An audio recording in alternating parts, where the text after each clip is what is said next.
मिन्हा खलकनाकुम व फीहा नुइदुकुम व मिन्हा नुखरिजुकुम तारतन नुखरा। आपके जहन में आया होगा कि ये तो किसी मुर्दे को सुपुर्दे खाक करने की दुआ है, लेकिन मैंने ये दुआ क्यों पढ़ी? मैंने ये दुआ आज इसलिए पढ़ी कि मैं आज अरबों के अय्याश जिंदा हुक्मरानों पर ही खाक डाल रही हूँ, क्योंकि आज सही मायनों में अरबों के ज्यादातर अय्याश हुक्मरान पूरी मुस्लिम बिरादरी के लिए मर चुके हैं। सुनिए क्यों। खौफनाक और गमजदा करने वाली खबर यह है कि यहूदियों ने अपनी संसद में एक ऐसा बिल पास किया जिसके जरिए इजराइल उन 11,000 फिलिस्तीनियों को 90 दिनों के भीतर फांसी पर लटका देगा जो उनकी कैद में। इन कैदियों में आधे से ज्यादा मासूम बच्चे, औरतें और बुजुर्ग शामिल।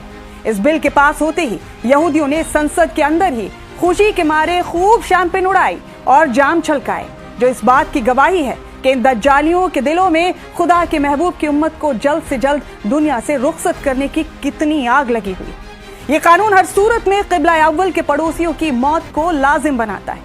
ये खुल्लम खुल्ला नस्ल कुशी है जिसको दुनिया के सामने बड़े सलीके से अंजाम दिया जा रहा है। मुझे शिकायत यहूदियों से बिल्कुल नहीं, वो तो वही कर रहे हैं जो उनकी नस्ल है।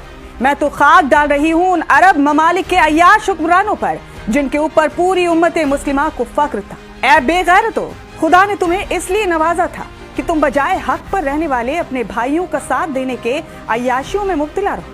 अरबों के नामर्द हुक्मरानों, अगर तुम अय्याशी करने के लिए यहूदियों के कोठे पर नहीं जाते और वहां जाकर अपनी रातों को रंगीन करने के लिए जाम नहीं छलकाते, तो आज ये जालिम और बातिल दज्जाली बैतुल मुकद्दस के बाशिंदों की फांसी के बिल पर संसद में जाम नहीं छलका रहे होते।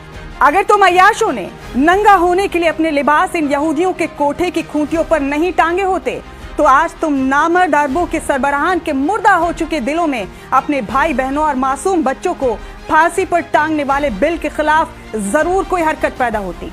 अगर तुम बेगैरतों ने अपनी हवस की आग नाजायज तरीके से नहीं बुझाई होती, तो खुदा की कसम इस बिल के खिलाफ आप जरूर आग उगलते।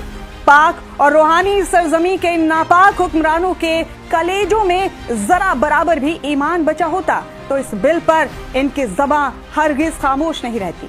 लेकिन ये कैसे मुमकिन होता? ये आस लगाने से पहले मुझे याद रखना चाहिए था कि ये तो वही झब्बेदार हुक्मरान है जो फिलिस्तीन के 70,000 मासूमों के कत्ल पर खामोश रहे। मुझे याद रखना चाहिए था कि ये तो वही हैं कि जब फिलिस्तीन में मोमिनों के चिथड़े उड़ाए जा रहे थे, तब ये शकीरा पर अपनी दौलत उड़ा रहे थे। मुझे याद रखना चाहिए था कि ये तो वही पत्थर दिल हुक्मरान हैं जिनके दिल में तब भी कोई हरकत नहीं हुई जब गजा के मुर्दे वहां के कुत्तों के निवाले बन रहे थे। अरब हुक्मरानों, आखिर तुम किस बिल में छिपे हो?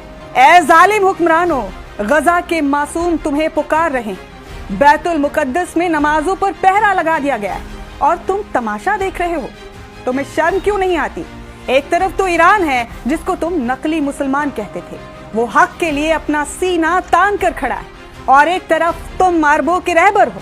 तुम्हारी खामोशी उम्मत के वजूद पर एक बड़ा सवाल बन चुकी है। क्या मस्जिद अक्सा की हिफाजत के लिए कुरान में आयतें सिर्फ ईरान के लिए उतरी थी? तुम भूल रहे हो कि एक मेरे अल्लाह की अदालत है जहां तुमसे जर्रे जर्रे का हिसाब होगा। याद रखना, जब आज इजराइल के इस बिल पर और गाजा के कत्ल गारत पर दुनिया खामोश रही, तो हमारी आने वाली नस्लें ये सवाल जरूर करेंगी कि जब इंसाफ और इंसानियत का जनाजा निकाला जा रहा था, तब अरब और मुसलमान कहाँ थे? जिसका जवाब देने में तुम्हारे और हमारे भी पसीने छूट जाएंगे। मुझे शिकायत अरबों के सरबराहान के साथ साथ पाकिस्तान पर बेईमानी से मुसल्लत किए गए हुक्मरानों से भी, जो आज इस बिल पर खामोशी इख्तियार किए हुए हैं। मुझे पाकिस्तान की शरीफ हुकूमत को आज ये भी याद दिलाना है, जो वो खुद भूल चुकी है, कि जब पाकिस्तान ने एटम बॉम्ब बनाया था, तब गाजा के लोगों ने खुशियां मनाई थी कि अब हमारे ऊपर जब कभी कोई जुल्म करेगा तो हमारा हम मजहब भाई पाकिस्तान हमारी मदद के लिए आगे आएगा, इंसानियत की दिफा के लिए आगे आएगा। याद रखना पाकिस्तान, अगला नंबर आपका होगा, जैसा नेतन्याहू खुल्लम खुल्ला कह चुके हैं। जय हिंद, जय भारत।